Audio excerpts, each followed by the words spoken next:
आमके गोटे credible information मिली कि गोटे जने बेंगल आड़े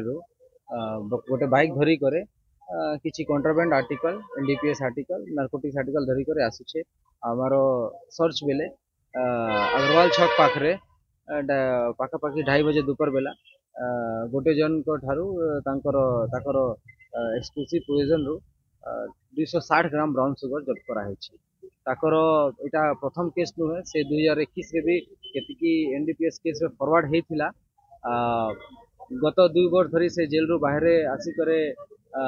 मिस्त्री रा काम करुथिला क्लैंडस्टेनली से नार्कोटिक्स इलिसिट ट्रेड रे भी संपृक्त थिला ताकर बापार अगेंस्ट भी 4टा केस अच्छी से भी जेल कस्टडी रे अच्छी और भी जाए केस रो बैकवर्ड फॉरवर्ड लिंकेज अच्छी सब जिनिस आम देखु निहाती आम एश्योर्ड अच्छु कि सब एंगल तदंत करला पड़े सब जिनिस जना पड़े